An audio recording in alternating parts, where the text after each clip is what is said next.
naman tayo mga kapatid. Muli, tayo ay hati-hati na naman sa tinapay na mula sa ating Ama sa pamamagitan ng Espiritu ng kanyang panganay na anak na si Isa na ating Panginoon ng mga Panginoon at ating Hari ng mga Hari. Ngayon po ay buwan ng Marso na tayo. Marso ba? Marso 15 tayo ngayon at tayo ay merong 5 Sabado ngayon. March 15 mga kapatid, 2025. Yan, ito naman yung ating mensahe na walang sawa na ipinararating sa ating lahat ng ating Panginoong si Isa para sa ating ikabubuti ito sa huling araw. Tandaan natin mabuti, ito ay araw ng ating Panginoong si Isa, o Ama. Hindi na araw ito ng tao ngayon. Kaya tingnan niyo mabuti ang parusa, kabi-kabila, harapan, likuran. Ang parusa, napakarami. Lahat tinatamaan, babae, lalaki, bata, matanda, mayaman, mahirap, dukha, umayaman, presidente, lahat tinatamaan, pati mga hayop, mga gulay, lupa, dagat, lahat na. Binabago, sabi nga ng ating Ama, binabago ko nga lahat ng mga bagay. Pag sinabing lahat, siguraduhin na natin yan. Sabi sa Ilocano, awan labas na. Pag sinabing lahat, walang pinipili. Binabago lahat. Kailangan magbago. Mabago. Sundin natin kung ano yung hula. Kung ano yung hula na dapat gawin ng tao, gawin na natin. Dahil yun ang isang paraan para tayo ay makadamay sa sinasabi ng ating Ama na pagbabago. Yung tunay na pagbabago. Unang-una, ang bagong pangalan ng ating Panginoon kailangan nasa ating palagi. Dahil walang silbi. Pag sinabi mong bago, kung wala ka namang nakikitang bago, ganun pa rin. Dinadaya mo lang ang iyong sarili. Kapag sinasabi mong bagong Pilipinas, sabi na, may nagsasabi ganyan, bagong Pilipinas na tayo ngayon. May bago ba? Aber, nasa ng bago? Ang pangalan ng Panginoon ay sa kanila ay Kristo pa rin.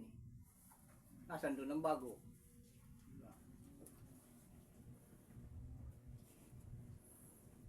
Yung paraan ng pamumuhay, ganun pa rin. Dayaan pa rin. Patayan dito, patayan doon. Mga sakim pa rin sa mga salapi, sa mga pakinabang. Bago tayo lumaot mga kapatid sa mensaheng ito,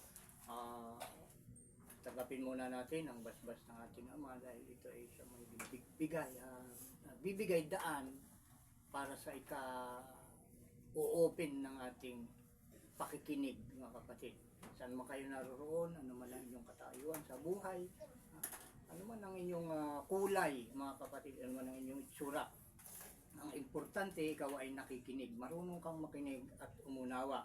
At sa mga ganong nilalang na marunong makinig at umunawa, ang biyaya, awa at kapayapaan ng ating Ama sa pamamagitan ng Espiritu ng kanyang panganay na anak na si Isa na ating Panginoon ng mga Panginoon at ating Hari ng mga Hari ay sumainyo nawang lahat. Siya nawa at siya nawa.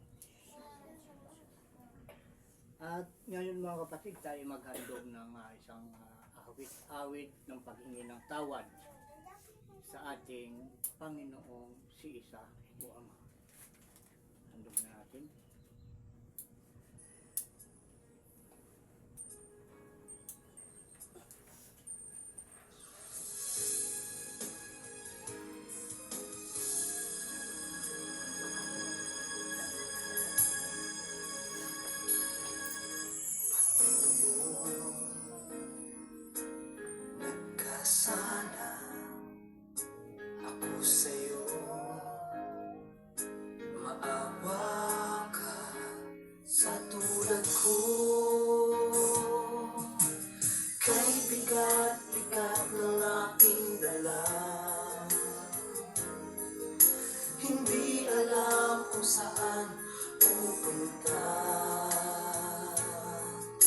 ang isip.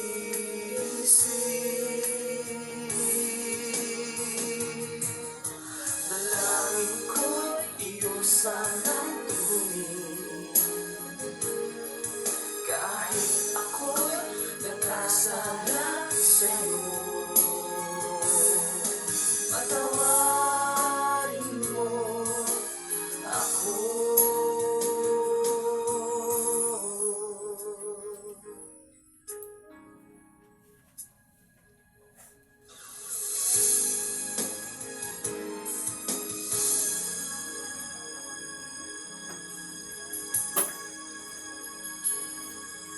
Panginoon, ang hinahangad ng puso ko, makamtan ang pagkawan mo sa aking sala't pagkakamali,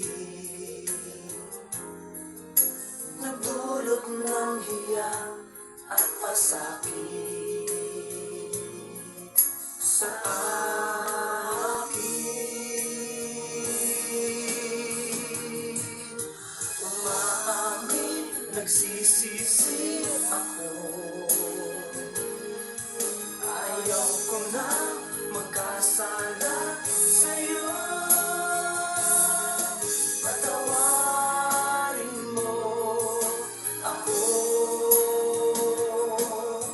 Dalangin ko'y iyong sanang tugunin, kahit ako'y nagkasala sa'yo. Patawarin mo ako. Tugunin mo lamang ang panalangin ko.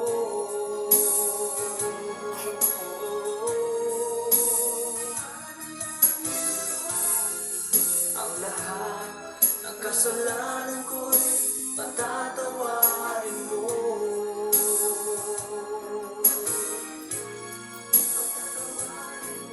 Lilimutin mo. Umaamin, nagsisisi ako. Ayaw ko na magkasala sa'yo. Patawarin mo ako. Dalangin ko'y iyong sanang tugunin, kahit ako'y nagkasala sa'yo. Patawarin mo ako.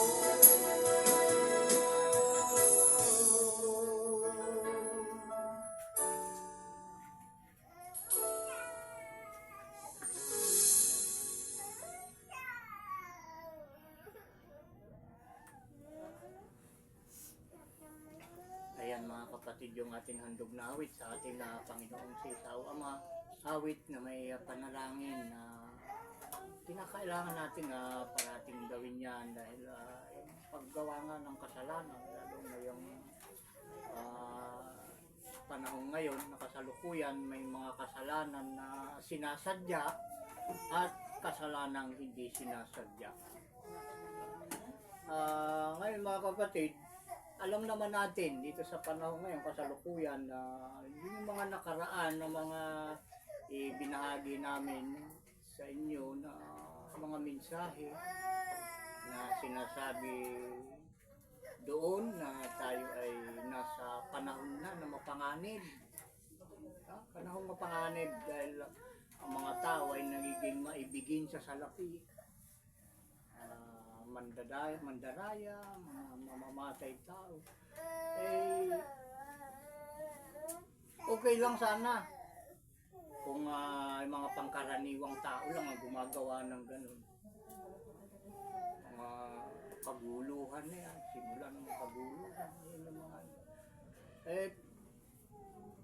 Natural lang nangyayari yung ganun. Pero ito ngayon mga kapatid, ay malala na itong nangyayari ngayon.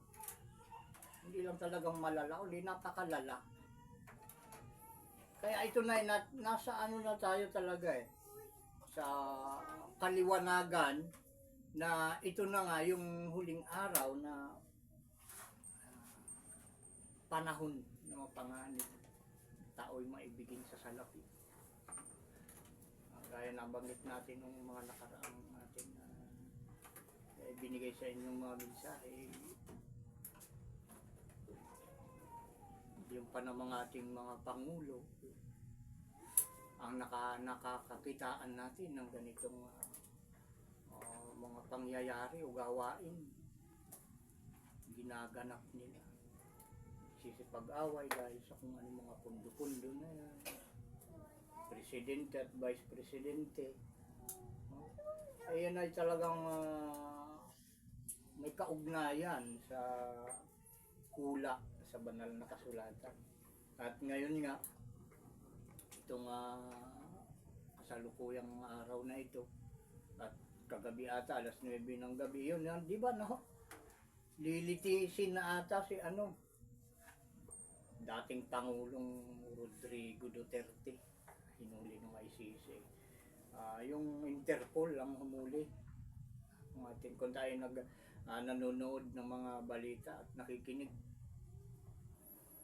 para sa ikaalam ng mga taong bayan, hindi lang sa ating Pilipinas, buong mundo. Diba? Ito balitang balita ito, buong mundo. Pero mo, tayo pa naman, mga Pilipino, parati kong naririnig ito, noon pa, bata pa ako, na itong ating bayan ay pinili, kaya sabi nila, kaya nga Pilipinas, pinili. Ito lang yung lupang pangako. Diba? Yung bang mga pangulo natin na namiminuno sa ating bansa, hindi ba nila alam yung ganito? Na tayo ay pinili. Sa mga maestrata, sa mga nagtuturo ng relihiyon, doon ko ata naririnig yan. Bayang pinili, Pilipinas. Pinili sa anong bagay? Yun ang tanong ko ngayon. Pinili ba tayo na maging takbuhan ng mga kriminal, taguan ng mga yung mga pusakal na mga mamamatay tao, mga magnanakaw, mga mangdaraya. Diba? Maraming natatagpuan dito sa ating bayan ng Pilipinas ng mga kriminal. Diba mga kapatid, kung kayo nanonood sa mga balita sa araw-araw, maliban na lang kung kayo wala pang TV, dahil hindi naman lahat mayroong TV, television, at hindi rin lahat mayroong cellphone na mas nauuna pa sa balita Yung iba ay tumatama, yung balita na binabalita sa social media, yung iba talagang tumatama. Kagaya nung bago hulihin si dating presidente, ay lumabas yung balita na huhulihin sa social media. Ay tinanong ating presidenteng kasalukuyan, Bongbong Marcos, kung mayroon na nga daw na arrest warrant. Ay sabi ng Pangulo, wala pa kami natatanggap niyan. Ika na. Pagkasabing ganun, kinabukasan hinuli na nga. Di ba? Mas mahusay pala yung social media kaysa sa ating kaysa sa balita o kaalaman ng ating Pangulo.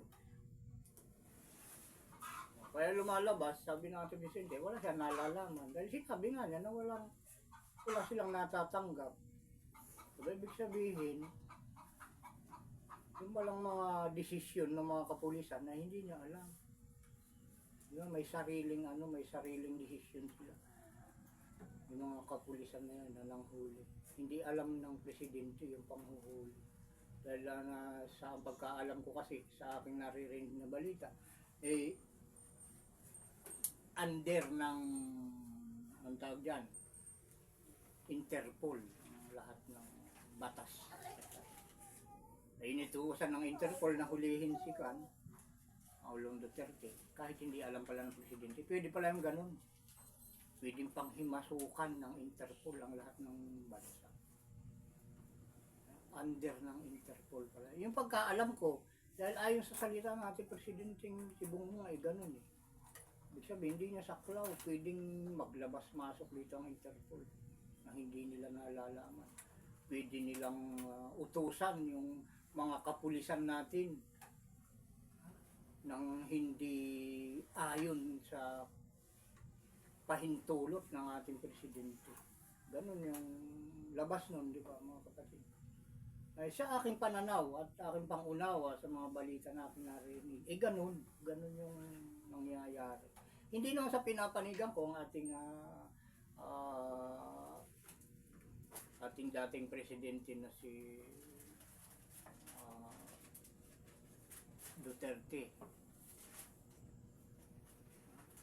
Ang linilinaw lang natin dito ay hindi pala saklaw ng ating kasalukuyang presidente yung galawan ng Interpol. Under pala yun. Ngayon ko lang nalaman yun kapatid. Pwede palang panghimasukan ng Interpol ang bansa ng may bansa. Ganun pala ang batas dito sa lupa. Kala ko kapag ikaw ay isang bansa, hindi pwedeng manghimasok dahil may sariling batas yung Pilipinas. May sariling tinutupad. Kaya dapat bago ka makapasok, ay hingi ka muna ng pahintulot. Unang-una sa presidente. Yun yung pagkaalam ko. Kahit dito sa barangay namin, yung ibang barangay, hindi ka basta-basta makakapasok sa kanilang barangay kung hindi ka dadaan muna sa mga opisyal, lalong-lalo na kay kapitan. Kung ikaw ay magsasagawa ng pag-vlog man na yan, bago ka pumasok, magpapaalam ka muna sa kapitan na pwedeng mag-vlog ka ganun.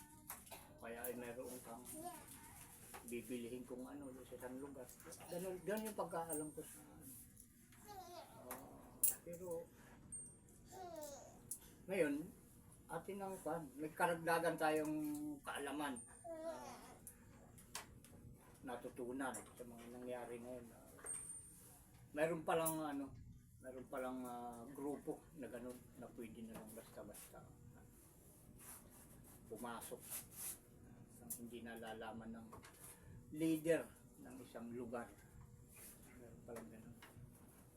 Interpol. Kailangan sumunod sa Interpol. At yan ay dapat sana alam ng lahat ng buong mamamayan, dapat pinapaliwanag yan. Ay saka lang naman nila pinapaliwanag kapag ganyan nangyayari na. Kaya yung mga tao, hindi natin maaalis sa kanilang isip na sila ay sumama ang loob.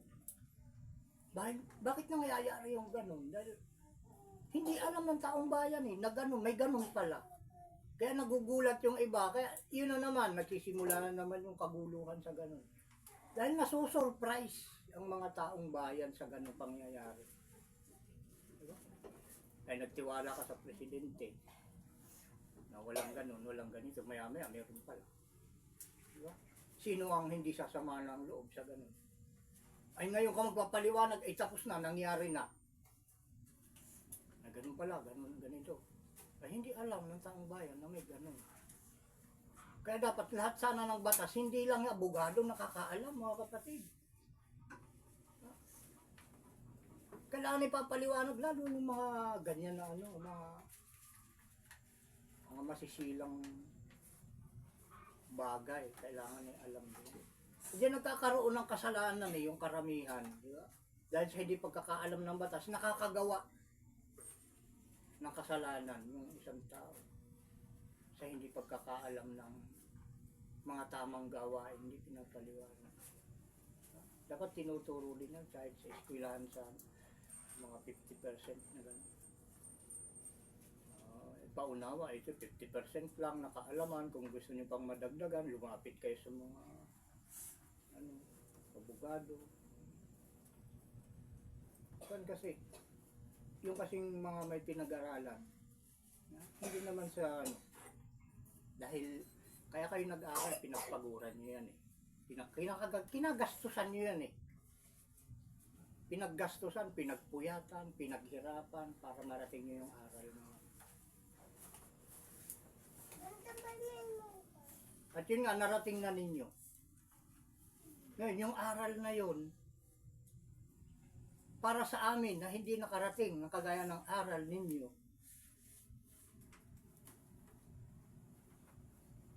ano ang magiging bukas namin sa paningin na hindi nakapag-aral? Dahil hindi naman lahat ng tao ay binigyan ng kapalaran na makapag-aral. Mas marami yung hindi makapag-aral. Kaya yung aral, sinasabi ko sa inyo ng tahasan, ang aral na nasa tao ay sakim. Katulad yung sinasabi ko. May kasakiman ang aral na nagmumula sa tao. Isang halimbawa, yung abogado, nag-aral yan, pagtanggol ng may kaso. Totoo, may mga abogado na libre. Pero marami ang hindi nagtitiwala sa mga libreng abogado. Sinasabi nilang pau. Pau? Parang ano yan eh. Marunong kayo ng baraha mga kapatid. Mayroon akong ibang kaalaman. May kaunting kaalaman ako sa baraha. Pag sinabing pau, o alam niyo na yun. Marunong kayo magbaraha. Ay, pau. Tuwatok. Tuwatok ang sabi nila doon. Diba?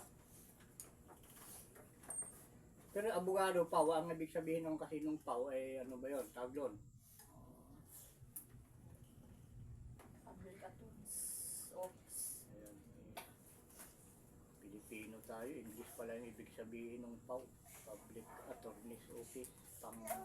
Pang-publikong abogado.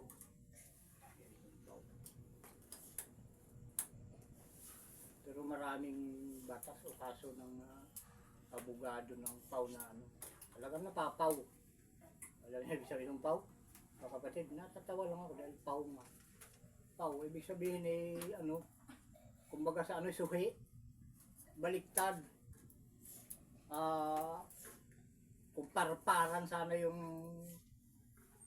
baraha mo ay ko eh. Dapat sana iparas, parking sana eh. Ang ginawa ay parking, parkwing, paras sa baba. Pwede pau, tuwatok, di ba? Dapat mas mataas yun. Yun ang ibig sabihin ng pau kasi. Pasensya na kayo mga kapatid kung napunta tayo sa pau. Dahil yun ang kwan. At sana, ay dahil kaunti pa rin lang naman ng kwan, karanasan ko sa mga abogado. Yun lang yung mga nabase sa mga naririnig ko mga kapatid yan. Sinasabi nila kaya mas marami yung gusto ay sa private dahil mas inaasikaso ng uso daw pag private. Ngayon ang problema, magpa-private ka, wala kang pera. Yung mga kaso na yan, kaya sinasabi ko sakim yung aral ng tao. Dahil hindi ka, pag may yung pinag-aralan na nilapitan mo, hindi ka basta-basta makakalapit dyan pag wala kang pera.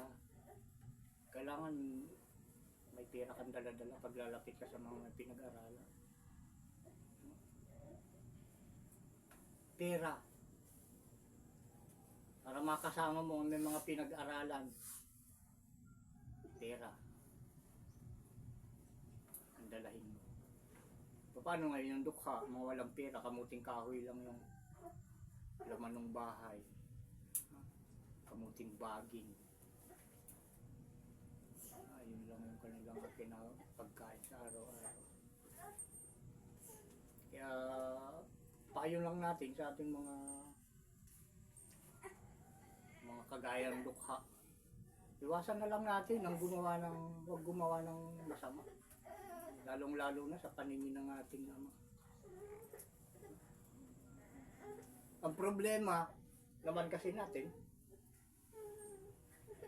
Kaya tayo nakakagawa ng hindi tama sa paningin ng tao, lalo na sa ating Ama. Yung hindi natin pagkaalam kung ano yung talagang dapat gawin. Ngayon, dito, sa banal na kasulatan mga kapatid, dito malalaman mo kung ano yung mga dapat gawin. Ito, sinasabi ko nga noon pa, kung sino yung dapat pakinggan mga kapatid. At dito nagsasalita sa harap nila. Dapat ninyong pakinggan ito. Ilang taon na tayo nagsasalita rito. Ang hangad lang naman natin ay matupad ang ipinag-uutos sa atin ng ating Ama. Ito yung aral na libre. Lumapit ka dito kahit wala kang pera. Nandiyan yung kaligtasan, siguridad mo nandiyan. Pangako ng ating Ama, kaligtasan sa mga tumutupad. Hindi ka makakagawa ng masama. Kahit habulin ka ng masama. Sabi sa Ilocano, uri pa basulin da ka, nga dakis ka.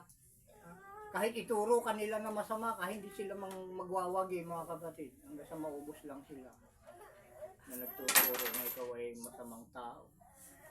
Dahil sabi nga nila ay, sabi ng ating Ama ay babalik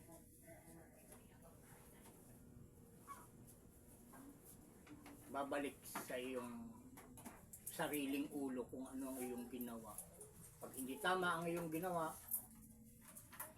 hindi rin tama ang mangyayari sa iyo, mga kapatid. Kaya wala tayong dapat na pagkatiwalaan dito sa buhay na ito, lalo dito sa huling araw. Wala tayong bang dapat pagkatiwalaan, kundi ang ating Ama. Wag, anak ko, napakarami ang nagtitiwala sa mga presidente, mga pangulo na yan. Huwag tayong lubos magtiwala dyan. Pasakop tayo kung ano yung batas. Pero huwag tayong magtiwala sa kanila. Yung iba nagsisipag-iyakan dahil hinuli, mapaparusahan, nagsisipag-wilga. Dapat sana nating ipag-wilga yung utos ng ating Ama. Bakit hindi tinutupad ng mga pangulo eh. Yun dapat natin pag-wilga sana mga kapatid. Alisin yung mga pangulo na hindi sumusunod sa utos ng ating Ama. Yung mga congressman na yan, yung mga ano na yan, sana alisin na ng ating Ama yung mga yan na hindi naman tumutupad sa utos ng ating Ama. Sabi ng ating Ama, huwag kang sasamba sa Diyos-Diyusan. Yung mga ano na yan, mga pagkain na pinagbabawal ng ating Ama. Huwag kang sasamba sa mga larawan na ginawa ng kamay ng tao. Diyan nagsisimula ang kaguluhan sa hindi pagtupad sa kautusan. Ay, niwala ba kayo dyan mga kapatid? Mabuti lang hindi ako inutusan ng ating Ama na palisin kaagad yung mga hindi sumutupad sa utos ng ating Ama. Totoo na ang ating Ama ang naglagay ng mga pangulo dahil ibinubutos ng tao dahil sabi nga nila ay ang sigaw daw ng bayan ay sigaw daw ng ang boses ng ang sigaw ng bayan ay boses daw ng Panginoon, sabi nila. Ay kaya binubutos yung kung sino yung tumatakbo at gusto ng mga tao na ibuto, binubuto kaya marami sila na pagpipilian. Ang problema, ang dapat mamili ay yung sumusunod sa utos ng ating. Ang problema, nagsisipagpili, nagsisipagbutos, ay hindi rin naman sumusunod sa utos ng ating. Kaya napakagulo talaga. Kung sino lumabas ng Pangulo, mayroon yung nagtitiwala at mayroon din namang nagsisisi kapag yung mga anak nila, kapamilya nila gumawa ng masama at naparusahan o kaya ay nabaril dahil lumaban sa kabila ng paggawa nila ng hindi tama. Aba ay mag-iiyak, magsisisi, bakit ko pa ay binuto itong presidente na ito? Kaguluhan na naman. Binuto ko pa naman presidente nito, ba't ganun? Namatay yung aking anak sa kasalukuyang panunungkulan ng presidenteng ibinuto ko. Diba? Sari-saring problema ang lumalabas.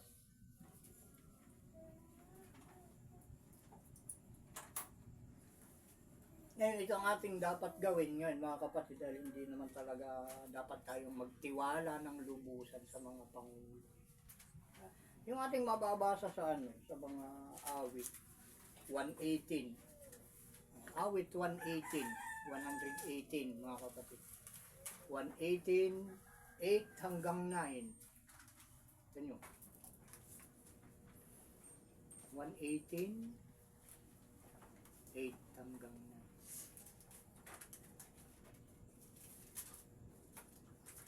Ikon nata ito, naikon nata ito sa atin. Naiminsahin na rin nata ito. O, nakuha na natin. Atin ang basahin kung ating nakuha. Siya lang. Basahin natin mga kapatid. Kailangan ito ating unawaing mabuti. At ating pagtiwalaan. Aklat ng mga awit, 118, versikulo 8 hanggang 9. Lalong mabuti ang manganlong sa Panginoon. Sa Ilocano kasi ay kung iba yung manganlong, pagkalong, parang kalibban. Lalong mabuti ang manganlong sa Panginoon kaysa maglagak ng tiwala sa tao. Panginoon, doon tayo sisilong. Yun ang ating asahan kaysa sa tao. Sa number 9, lalong mabuti ang manganlong sa Panginoon kaysa maglagak ng tiwala sa mga pangulo. Yan yung mga kapatid. Huwag tayong magtiwala sa Pangulo, sa ating Panginoon, si isa tayo magtiwala. Kung ano yung mga sinasabi niya, yun ang gawin natin.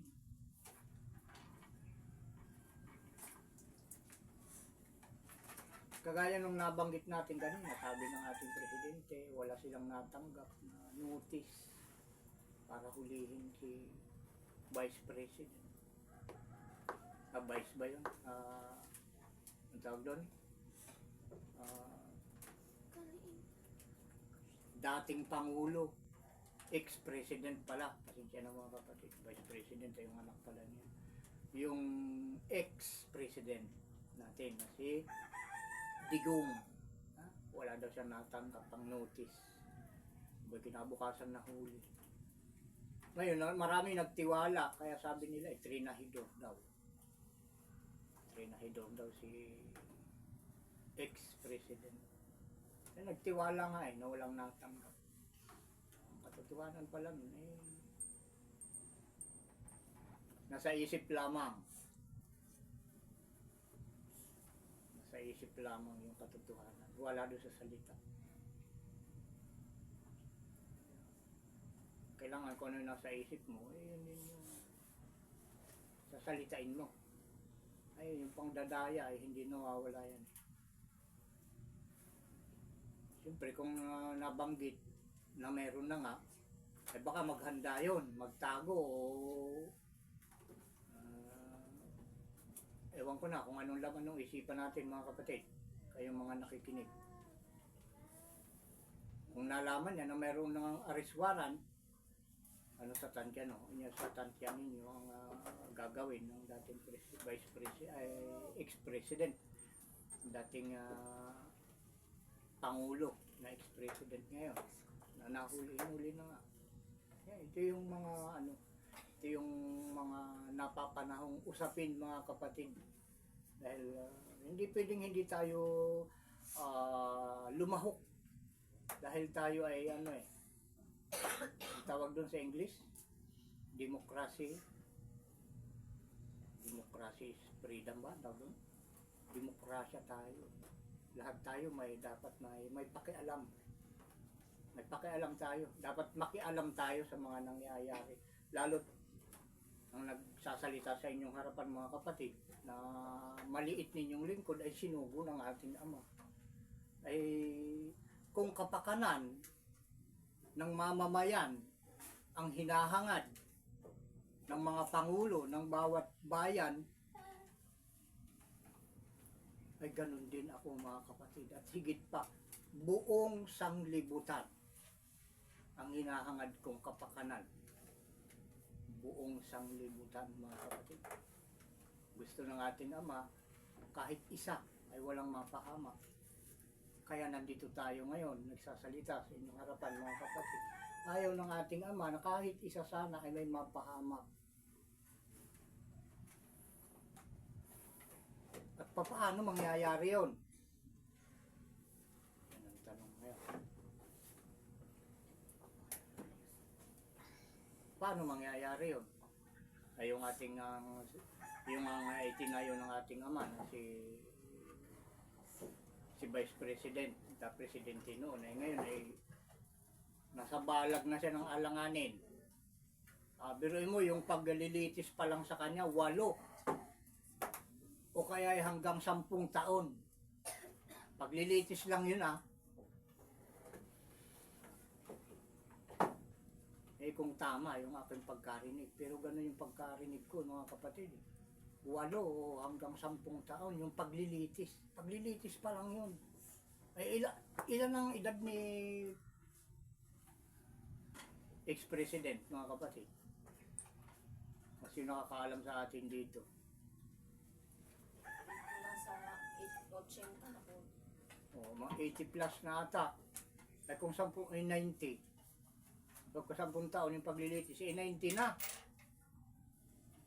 Malakas pa kaya siya dun. Ngayon nga, nakikitaan na natin siya na talagang mahina ang katawan dahil may karamdaman. Tingnan na lang natin kung ano yung mangyayari. Ganito kasi, mga kapatid No, ang pinagsimulan kasi, dahil yan naman ay talagang alam ng buong mundo. Sa nung panahon kasi ng ating presidenteng si Digong, ay nagkaroon ng anong tawag yan? War on drug. War on drugs ang tawag nila doon.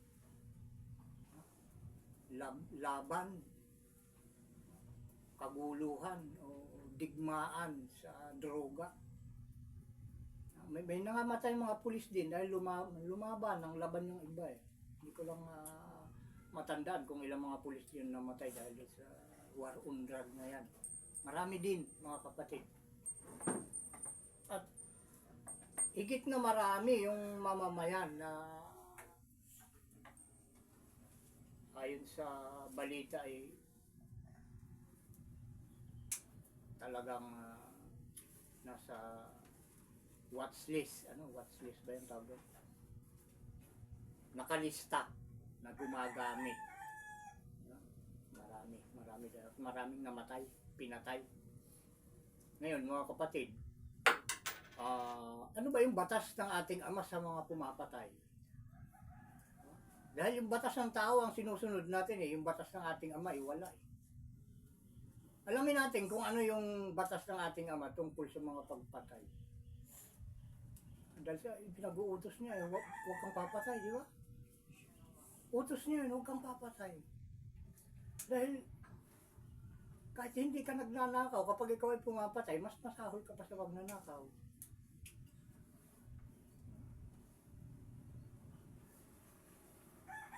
Ay magnanakaw ka, sabi ng ating Ama, huwag mong iimbutin ng anumang bagay ng iyong kapwa. Ito man ay baka, o kambing, o bahay, o lupa, o asawa ng iyong kapwa. Ay huwag mong iimbutin, huwag mong hahangadin. Ay kahit hindi ka nagnanakaw ng ganun, hindi ka nag-iimbot ng anong bagay na yung kapwa. Kaya ikaw ay pumatay, ay mas masahol ka doon dahil buhay ang kinuha mo, hindi sa iyo. Hindi sa iyo yun. Ay buhay pa naman. Ay napakahalaga ang buhay. Dahil iyan ang tulay para gumawa ka ng kalugod-lugod sa paningin ng ating Ama. Meron kang pagkakataong magbago hanggat ikaw ay may buhay, nakagawa ka man ng gaano kasama sa paningin ng tao, sa paningin ng Ama. Pag ikaw ay nagbago, narinig mo yung utos ng ating Ama, sinunod mo, nagbago ka, ayan, may pagkakataong kang mapatawad, mga kapatid. Pero kung ikaw ay patay na o pinatay ka na, ay wala nang pagkakataon na magbago. Patay na nga Kaya hindi nga nabigyan ng pagkakataon yung mga pinatay. Na hindi kinausap kung gusto nilang magbago o ano. Basta binaril na lang, pinatay. Dahil puro baril ata ang ginamit nun eh. Kaya nawalan ng ay pa, kinausap ko lang sana kung kaya mo bang magbago. Sana ganon. Ginawan sana ng ano, ng mga ginawaran sana ng mga salita. May pagkakataon na siya ay makalaya o mapatawad. Kaya nagkaroon sana ng kondisyon bago pinatay na gano'n. Dapat naka-record din yung pag-uusap para malaman din ng buong bansa na gano'n yung sinabi, kaya namin pinatay. Dapat naka-record. Dahil ayaw daw, hindi na rin siya magbabago. Dapat gano'n. Kung ayaw na talaga magbago, o di, ano pang gagawin mo doon? Sabi nga ng ating ama, yung masamang damo, kung gusto mong mamatay, bunutin mo, pati ugat na. Diba? Dahil ganito nga, yung yung nangyayari sa mga pumapatay mga kapatid, basahin natin Exodo 20, 12 hanggang 14. Exodo 20,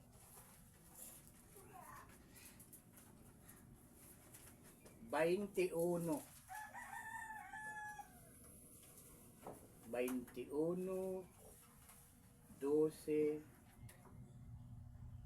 hanggang 14.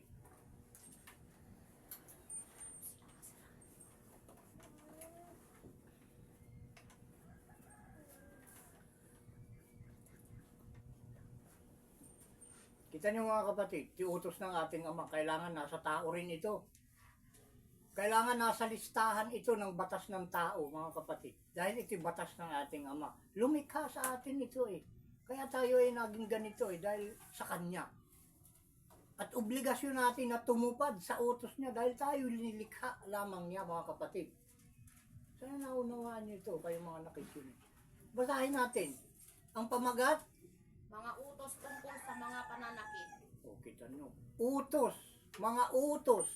O kung sa Biblia nyo babasahin mga kapatid, may pamagat, pero kung sa cellphone wala kayong makikita. Dito sa banal na kasulatan, nakita nyo may pamagat siya. Yan, bigyan ko kayo ng ano. Yan, tingnan nyo mabuti. Ayan. 21:12 hanggang 14. Basahin natin. Ang sumakit sa isang tao na anupat mamatay ay papataying walang pagsala. Sino yung mga nanakit na alam ninyo? At namatay yung sinaktan niya. Ito yung batas ng ating ama. O sino yung may ebidensya? Nananakit at nakapatay. Namatay yung kanyang sinaktan. Yung pala ay papatayin din pala yun ng walang pagsala. Ngayon, kung may nag-utos, ay damay pati yung nag-utos. Dahil hindi na gagawin yun kung hindi siya inutusan. Kaya siguro maghahati sila dun sa kamatayan na yun. Sa 13 hanggang 14 ito mga kapatid.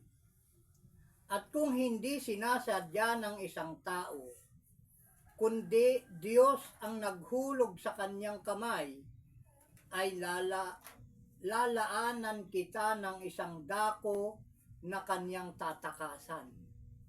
Alam yung tatakasan, kulungan, pagkukulungan mga kapatid. Kung hindi mo sinasadya, kukulungin ka. Lalaanan kita ng isang dako na kanyang tatakasan. Yung tatakasan, yung pagkukulungan para makatakas. Para hindi ka mahatulan ng kamatayan, punta ka muna doon sa kulungan. Kung hindi mo sinasadya. Pero kung sinadya, ayun ang sabi, walang salang ay papatayin, walang pagsala. Sa 14 naman tayo. At kung magtangka ang sino man sa kanyang kapwa na pumatay, na may daya, ay alisin mo siya sa aking dambana upang patayin.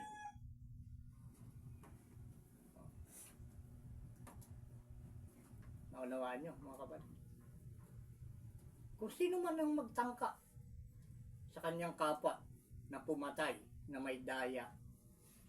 Yung kasing may daya, kasama yun doon sa ano, yung babariling ka ng patalikod. Di ba? Daya yun eh. May daya.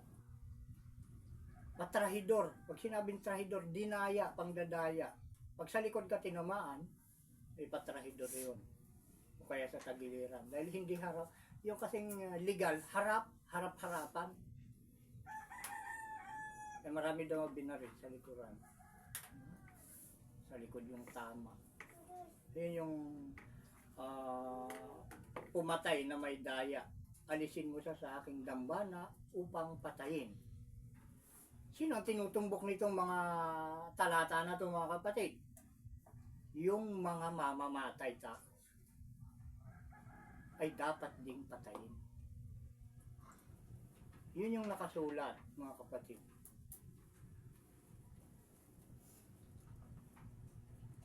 Napakalinaw naman. Ito ay batas ng ating Ama na ibinigay niya kay Moises.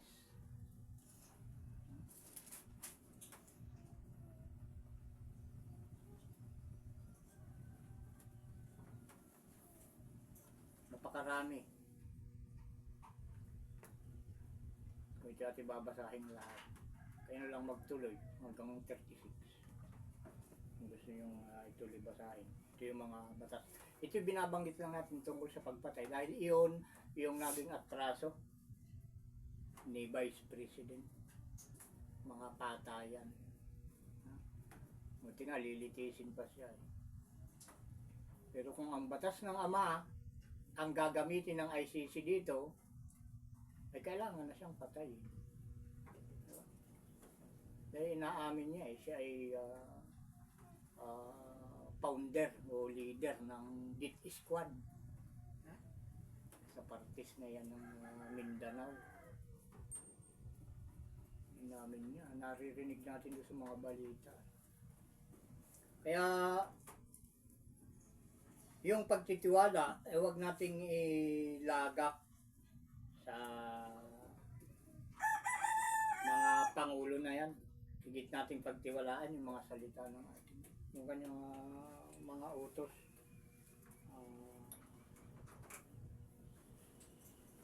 Dahil hindi tayo makakalihis, mga kapatid, sa mga salitang ito ng ating Ama. Ay, hindi natin alam kung ano ang papatay sa kanya, kung sakit o kapwa rin tao.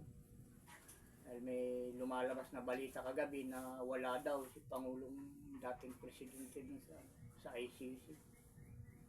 Hindi naman natin alam kung totoo nga yun, dahil wala naman tayong nakikita nga. Nagpapatotoo. Balita lang na wala daw. At ito ay mangyayari sa atin dahil ang ating Ama ay nakaano tayo, minumonitor niya tayo sa araw-araw, kaya wala makakapagtago sa kanya eh. Wala makakapagtago sa kanyang paningin. Kahit sino ka pa, wala siyang pinipiling tao.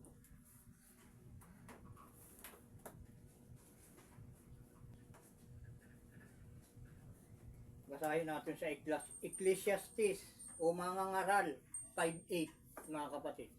Hanapin natin na ang ating Panginoon ay talagang nanunood lang sa atin.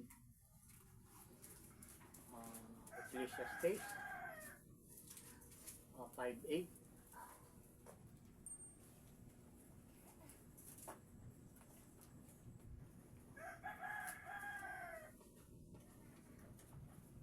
Ayan, Ecclesiastes.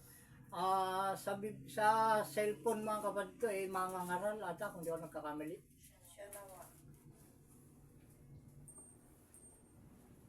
Ayan, basahin na natin. O, tingnan natin kung ano naman yung sinasabi dito ng ating Panginoong si Isa o Ama. Ecclesiastes 5:8. Kung iyong nakikita ang kapighatian ng dukha at ang karahasang pag-aalis ng kahatulan. Ano? at kaganapan sa isang lalawigan. Huwag mong kamanghaan ang bagay, sapagkat lalong mataas kaysa mataas ay nagmamasid at may lalong mataas kaysa kanila. Tignan nyo. Kaya pala ganun nangyari. Yung Interpol pala ay mas mataas. Nagmamasid pala yun. Doon sa mataas na nag-aalis ng kahatulan at kaganapan sa mga dukha. Marami atang biktima dito, mga dukha, mga kapatid. Pero doon sa nagmamasid na yun, na mataas, ay may mas lalong mataas kaysa sa kanila. Yun yung ating Panginoong si Isawang. Yung nagmamasid niya. Tinitingnan kung ano yung ipapasok doon sa isip nung nagmamasid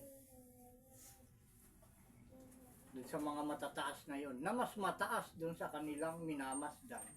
Sila na nagmamasid doon sa mataas ay mas mataas sila kaysa doon sa minamasdan nila. Kaya ganun, kailangan sumunod. Sumunod tayo doon dahil mas mataas. Yan, at andun pa sa awit,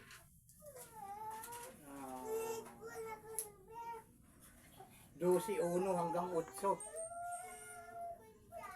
Atras ata tayo. Awit 12:1 hanggang 8.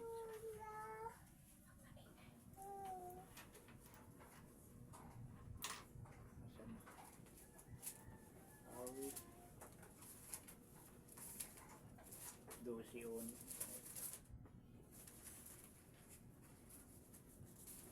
Alas 11 na tayo. Hindi natin matapos.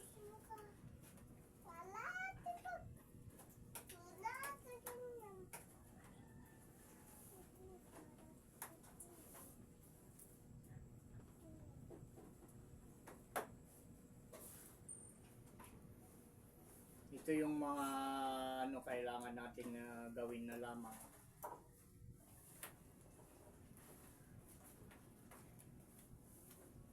Sabi na kanina sa atin, maglagak na lang tayo ng tiwala sa Panginoon kaysa sa mga presidente. Ganito na lang ang ating gawin. Ito yung ating tandaan, mga kapatid.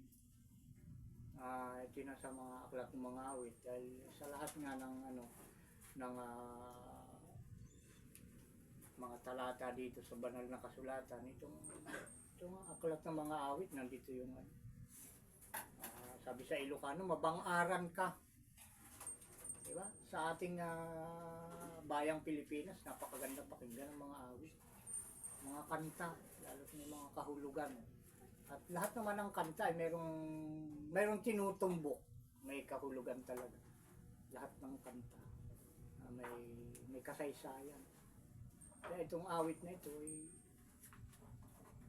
wala din pinagkaiba sa panalangin, mga kapatid. Ito ang ating gawin na pagkukulan ng pansin na lamang sa panahong itong kasalukuyan. Dahil ang pamagat nito ay Ang Panginoon ay tulong laban sa masama. Sa Pangulong manunugtog, itinugma sa Simimit, awit ni David. Tanyo, ang Panginoon ay tulong laban sa masama. Tumutulong ito sa mga lumalaban sa masama, mga kapatid. Kaya itong mga kasamaan nangyayari ngayon, ganito, ito na lang ang paglagakan natin at ating basahin. Maikli lang naman ito Awit 12:1 hanggang 8. Basahin natin. Tumulong ka, Panginoon, sapagkat ang banal na tao ay nalilipol. Sapagkat nagkukulang ng tapat sa gitna ng mga anak ng mga tao. Sila'y nangagsasalitaan bawat isa ng kabulaanan sa kani-kaniyang kapwa. Kita niyo? Nagsasalita ng kabulaanan sa kani-kaniyang kapwa. presidente man o vice president o ex-president, nagsasalita ng mga kabulaanan sa kailang kapwa. Tuloy natin. Na may mapanuyang labi at may giring pulang puso na nangagsasalita. May panuyang labi. Ang sabi nung isa ay mayroon diyang presidenteng bangag. Yun siyang panunuya. Diba? Yung isa. Yung namang isa naman nagsinungaling. Wala pa kami natatanggap na ganyang balita. Nahuhulihin na si Digong. Diba? Tumatama sa kanila ito Sila ay nagsasalitaan bawat isa ng kabulaanan sa kani-kaniyang kapwa. Kita nyo. Tama ba ito mga kapatid o hindi?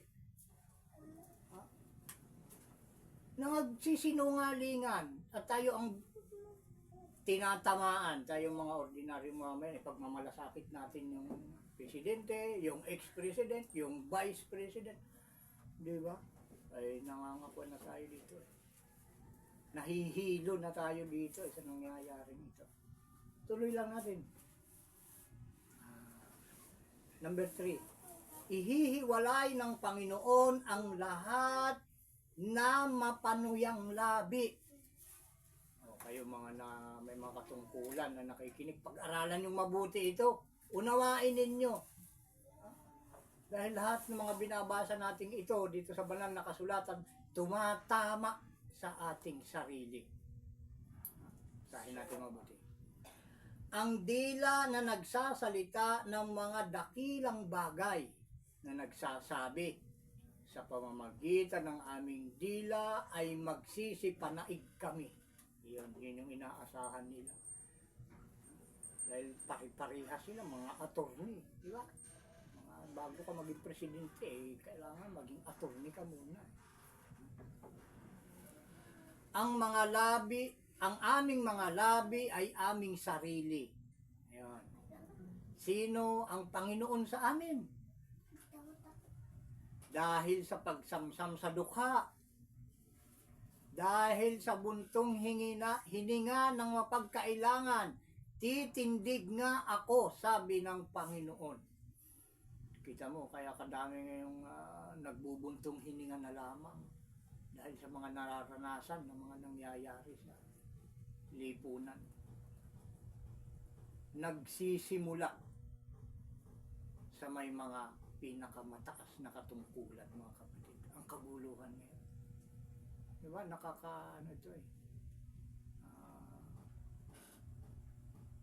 Masakit sa dibdib itong ganitong nangyayari, mga kapatid.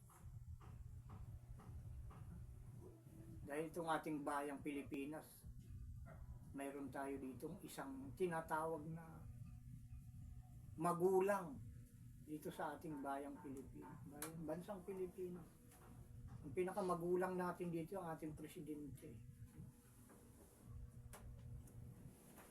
Vice President, Presidente. At yung mga panganay naman natin mga kapatid, ang kuha natin din, yung mga congressman, mga mayor na yan, mga senator na yan. Yan yung ating mga panganay na mga kapatid. At tayong maliliit na dukha, tayo yung mga bunso, mga kapatid. Ano nangyayari sa atin yan? Tayong pinakamaliliit. Kung sino pinakamaliit, siya ang bunso. Pinakamababa. Pinakadukha. Kaya apektado tayong lahat dito. Dahil sa kagagawan ng mga namiminuno sa atin. Hindi nila inisip yung kapakanan ng karamihan. Iniisip lang nila yung kanilang sarili. Diba? Yung galit nila sa kanilang kapwa may katungkulan, iyon na lang ang kanilang binubulgar. Dapat unahin nila yung mamamayan. Kapakanan kung anong mangyayari sa kanilang pag-aaway. Nagkakagulo. Yung iba dahil sa pagmamahal sa inyo ng mga vice president na kayo, mga ex-president na nakatayo na mga hinuli. Iba yung iba ay nanggaling pa sa iba't ibang lugar, ano, sa balita. 8 oras na bibiyahe bago makarating dun sa lugar na kinaroroonan ng kanilang mga idolong ex-president. Yan, nagpapakahirap. Magkano pamasahe doon? 8 oras na biyahe. Magkano pamasahe doon, mga kapatid?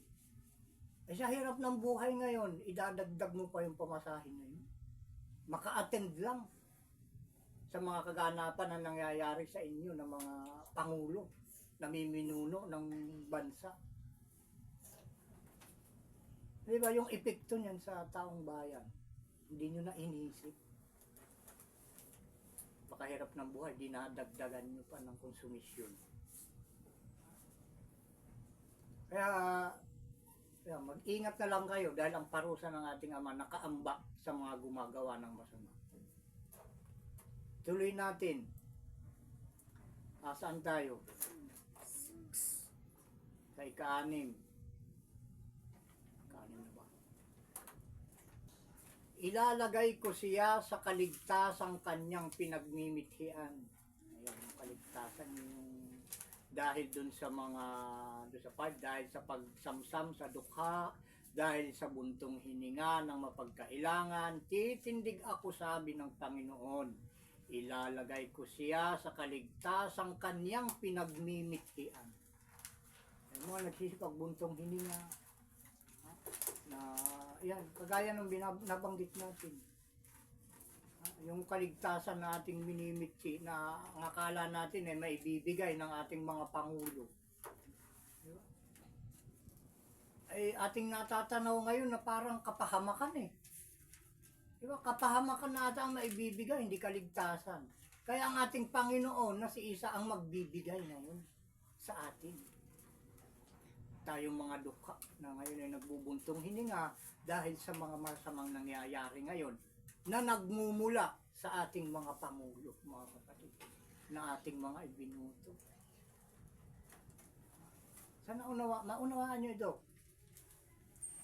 Ilalagay ko siya sa kaligtasang kanyang pinagmimithian. Tuloy natin hanggang 8 ito. Sa 6, ang salita ng Panginoon ay mga dalisay na salita na gaya ng pilak na sinubok sa hurno sa lupa, na makapitong dinalisay. Iyong ingatan sila, o Panginoon, iyong pakaingatan sila mula sa lahing ito magpakailanman. Ang masama ay naggala saan man, pagka ang kapariwaraan ay natataas sa gitna ng mga anak ng mga tao. Diba na napapariwara na tayo ng husto, mga kapatid. Kapariwaraan na ang nangyayari sa atin. Wala nang katahimikan. Nung sila nagkakampanya, ang pangako nila puro kapayapaan, mga pagbaba ng presyo ng mga bilihin, mga pagpapadami ng mga trabaho. Di ba yun yung mga pangako? Pero nung upo na sila sa kanilang katungkulan, pakiramdaman nyo, mga kapatid, ano yung nangyayari? Diba? Ngayon, iisa lang ang solusyon dito, mga kapatid. Tutukan ninyo ang palatuntunan ito kung ano man ang pinag-uutos ng ating Ama na lumalabas sa bibig ng huling sugo na nagsasalita sa inyong harapan, iyon ang inyong sundin at gawin, mga kapatid. Siya nawa. Ito lang ang natatanging pag-asa dito. Sinasabi ko sa inyo ang totoo dahil dito, bawal ang magsinungaling. Siya nawa. Bawal dito ang tamad. Pinagdidiinan ko yan. Ang dapat dito, masipag at matapang. Siya nawa. Ang katapangan ay ang pagsunod sa buong kautusan. At ang kasipagan ay ang pakikinig sa ganun din kautusan, mga kapatid. Pakikinig at pagtupad, iyon ang magiging mitsa ng kapayapaan, katiwasayan, at kaligtasan na ating hinahangad, mga kapatid. Hanggang dito lang muna tayo, mga kapatid. Marami pa sana tayong dapat pag-usapan, pero may itinakdang oras ang ating Ama para sa mga bagay na ito. At hindi naman dito magtatapos. Ang salita ng ating Ama ay walang hanggan. At ito'y asahan ninyo na ito palaging inyong maririnig sa tuwing kayo ay magagawin sa programang ito na ibinaba ng ating Ama dito sa sanglibutan. Ito ay sa pamamagitan ng Espiritu ng kanyang panganay na anak na si Isa na ating Panginoon ng mga Panginoon at ating Hari ng mga Hari. At sa inyong lahat, mga kapatid, na nanonood ng walang sawa, at sana bigyan din kayo ng ating Ama ng pangunawa na kagaya ng ibinigay niya sa akin na pangunawa sa kanyang mga salita. At sa inyong lahat, mga kapatid, saan man kayo naroroon, ano man ang inyong ginagawa, ano man ang katayuan ninyo sa buhay, ang biyaya, awa at kapayapaan ng ating Ama sa pamamagitan ng Espiritu ng kanyang panganay na anak na si Isa na ating Panginoon ng mga Panginoon at ating Hari ng mga Hari ay sumainyo nawang lahat. Siya nawa. At pakinggan nyo, mga kapatid, ang patotoo dahil ito ay kinakailangan sa mga dako tayo pumaroon. Kailangan na mayroong magpapatunay sa anumang mga pananalita at mga ginagawa. Kaya dito may patotoo na siyang magpapatunay ng mga bagay na ito.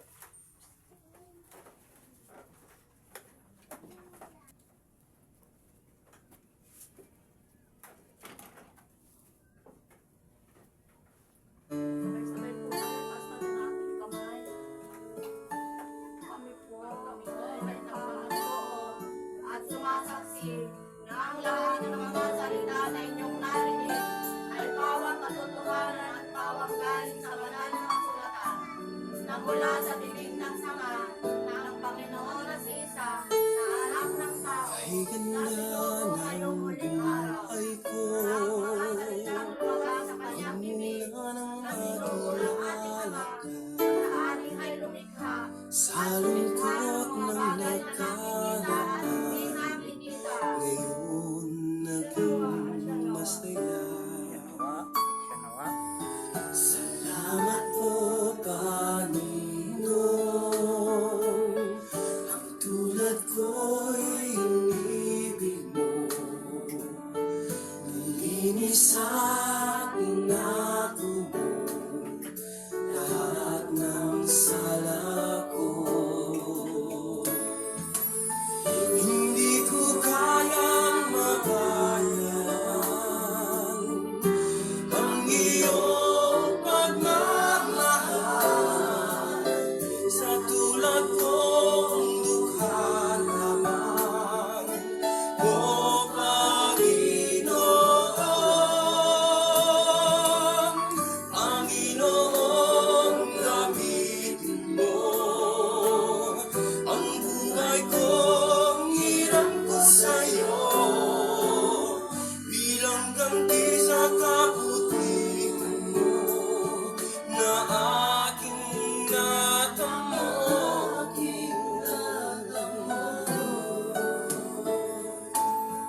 Kaya ngayon aking lang ang panahon at kalakasan, hindi man ang kalayawan nitong sanglibutan. Kung dumating man ang sandali na ako'y kukunin na tungo sa iyong kaharian na siyang inilaan. Hindi ko kayang mabayaran